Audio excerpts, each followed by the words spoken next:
پاکستان پیپلز پارٹی کی الیکشن مہم بھرپور انداز میں جاری ہے۔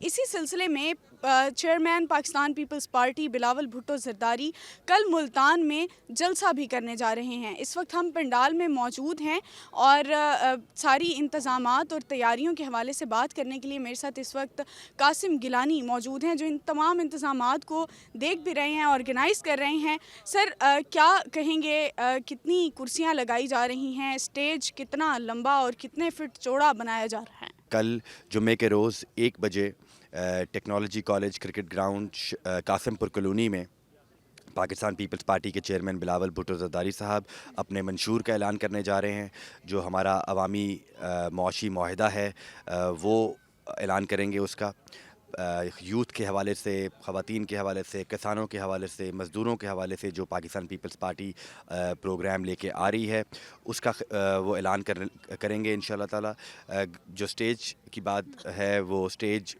15 کنٹینرز لگ رہے ہیں اسٹیج کے اوپر، 80 فٹ لمبا اور 40 فٹ چوڑا سٹیج ہوگا۔ اس کے علاوہ کرسیوں کا بندوبست جو ہے وہ ہم نے 50,000 کا کیا ہے۔ عوام بھی ہم 50,000 کے قریب ایکسپیکٹ کر رہے ہیں۔ سیکیورٹی کے کیا انتظامات کیے گئے ہیں کل کے جلسے کے حوالے سے؟ جی، ابھی ایس پی صاحب آئے تھے اور انہوں نے ہمارے ساتھ پورے جلسے کا انہوں نے معائنہ کیا ہے، سٹیج کو بھی دیکھا ہے، وی آئی پی کی جو انٹرنس ہے وہ بھی انہوں نے دیکھی ہے۔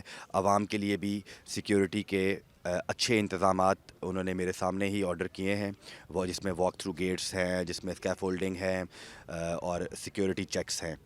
ہم مطمئن ہیں۔ کیا دیکھ رہے ہیں کل ملتان کس کے حق میں فیصلہ سنانے جا رہا ہے؟ ہمیں بہت امید ہے کہ کل ملتان کی عوام پاکستان پیپلز پارٹی کے چیئرمین بلاول بھٹو زرداری صاحب کے حق میں فیصلہ سنانے جا رہی ہے۔ قاسم گیلانی صاحب ہمارے ساتھ موجود تھے، جلسے کی تیاریوں کے حوالے سے انہوں نے ہمیں آگاہ کیا۔ کل پاکستان پیپلز پارٹی ملتان میں اپنا پاور شو کرنے جا رہی ہے، یہ تو کل ہی پتہ چلے گا کہ ملتان کی عوام کیا فیصلہ سناتی ہے اور کل کرسیاں کتنی بھری جاتی ہیں۔